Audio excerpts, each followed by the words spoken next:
Nous avons très souvent des classeurs ou tableaux Excel ayant un nombre énorme de données, soit pour notre entreprise, soit des données d'un recensement et bien d'autres. Face à cette quantité de données, comment faire pour retrouver une information spécifique? Salut, je suis Victoire de chez Kembosh. Bienvenue dans cette vidéo spéciale Excel où je vous présenterai les fonctions qui vous permettront de faire une recherche sur un tableau Excel. Sur Excel, la recherche se fait au travers de 3 fonctions. Recherche V pour recherche verticale. Elle est utilisée pour rechercher une valeur sur une colonne. Recherche H pour recherche horizontale. Elle est utilisée pour rechercher une valeur sur une ligne. Et enfin, recherche X, qui est la plus récente.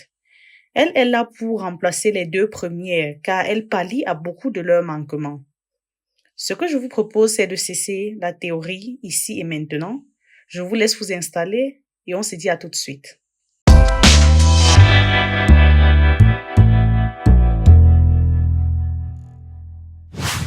Pour cette phase pratique, nous allons utiliser cette base de données clients, qui est constituée des ID des clients, leur nom, leurs villes et régions respectives.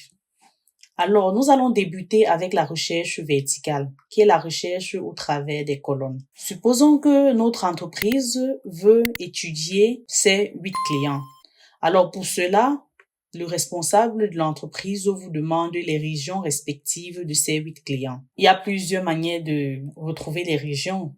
La première manière, c'est de regarder client par client, c'est-à-dire Claire, Guité, venir regarder la région, PT, venir chercher la région. Ça, c'est la première manière. La deuxième manière, c'est d'appliquer le filtre sur les clients, sélectionner nom des clients, venir dans filtre, appliquer le filtre sur l'entête et puis venir chercher chaque client, c'est-à-dire ça commence, premier client c'est Claire, vous cherchez Claire et puis vous décochez tout le monde, vous cochez juste Claire et puis vous retrouvez sa région. Pour cela, il faut remettre toute la table, vous avez trouvé la région, vous venez entrer les régions. Là, c'est la deuxième manière. Vous voyez que ces 2 manières sont vraiment fastidieuses. Alors, la troisième méthode qui est la plus facile, c'est d'utiliser la fonction recherche V. Alors, comment elle marche? Sur Excel, lorsque vous voulez utiliser une fonction, la première des choses est de mettre le signe égal, afin que Excel puisse comprendre que ce n'est pas une valeur, mais c'est une formule que vous êtes en train d'entrer. Pour ceux qui veulent avoir toutes les bases sur Excel, nous avons fait une formation pour les débutants sur Excel assez complète. Je vous recommande d'aller la regarder. Vous allez trouver le lien juste là en dessous. Alors, lorsque vous avez mis votre signe, vous tapez le nom de la fonction. Nous avons recherche verticale là. Vous double-cliquez dessus et puis vous allez voir tous les paramètres de cette fonction. Elle commence par la valeur cherchée. Alors, la valeur cherchée ici pour nous, c'est le nom du client parce que c'est le client, c'est la région du client qu'on cherche. Donc, nous mettons son nom parce que ça, c'est la valeur cherchée. Après, on entre la virgule, on va sur la table matrice. Il est bien de noter que la table matrice, c'est la table dans laquelle Excel doit aller chercher. Alors ici, on peut sélectionner toute cette table, mais cela ne va pas fonctionner. Donc, il faut retenir que lorsqu'on veut faire la recherche V, la sélection doit commencer toujours par la colonne où se situe la valeur cherchée. Ici, notre valeur cherchée, c'est le nom du client. C'est Claire qui est le nom du client. Donc, la table matrice doit commencer par nom du client. Donc, ce qu'on va faire, c'est qu'on se place sur le nom de la colonne en haut, B. On clique et puis on choisit tout ce qui est après. Parce que comme je vous l'ai dit, dans la recherche V, il faut toujours débuter par la colonne dans laquelle se trouve la valeur cherchée. Alors, lorsqu'on a déjà choisi notre table matrice, on met la virgule et puis numéro d'index de la colonne. Là, on demande le numéro d'index de la colonne qu'on cherche. Ici, c'est la région qu'on cherche. Alors, la région est là. Numéro d'index 1, c'est le nom du client. Index 2, c'est la ville. Donc, la région, c'est numéro 3. Vous mettez 3.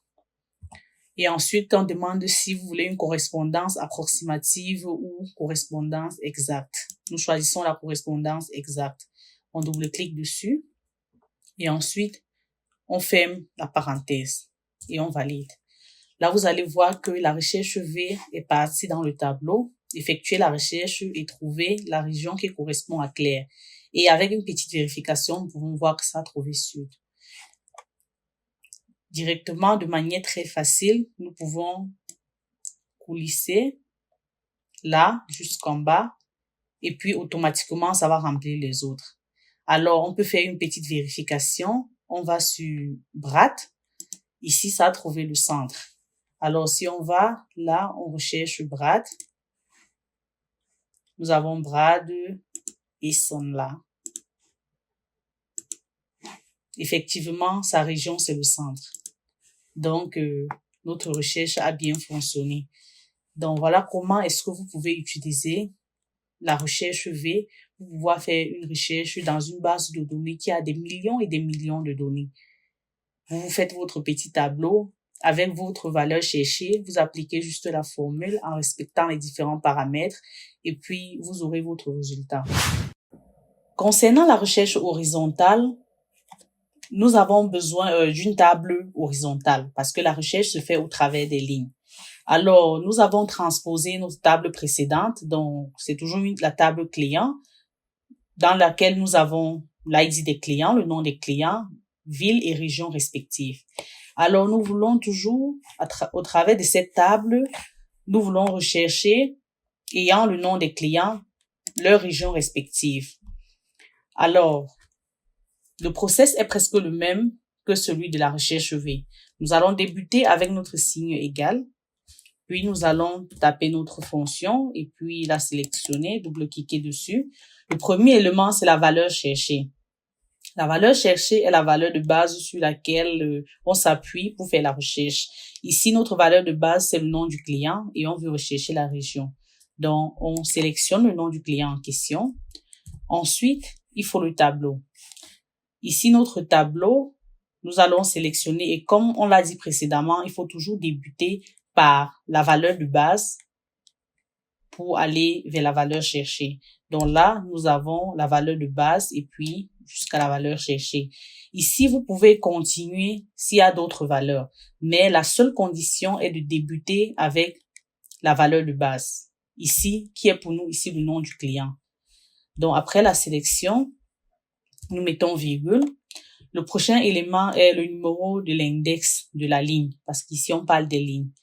Donc, l'index 1, qui est normalement celui de la valeur cherchée. Nous avons ici l'index 2 et enfin, région que nous cherchons, c'est l'index 3. Donc, nous allons entrer 3. Et enfin, on nous demande si on veut une correspondance approximative ou une correspondance exacte. Nous voulons une correspondance exacte. Alors, lorsqu'on choisit, on ferme la parenthèse et puis on valide. Et là, automatiquement, la recherche s'est effectuée et puis la région a été trouvée. Comme Excel nous facilite toujours la tâche, nous allons tout simplement coulisser et la formule doit se partager avec les autres noms du client et les régions vont se trouver de manière automatique, ce qui facilite vraiment la vie. Donc, en moins d'une minute, normalement, vous avez déjà trouvé dans une base de données de plus d'1 million de clients, vous trouverez facilement la région de 1, 2 ou 3 clients de manière très facile à travers l'utilisation des fonctions recherche. Alors là, on peut faire une petite vérification. Nous pouvons essayer avec Victor Price. Donc, nous cherchons le client Victor. Là, nous trouvons le client Victor et puis nous pouvons voir que la région, c'est bien l'Ouest. Donc là, la région a été bien devinée.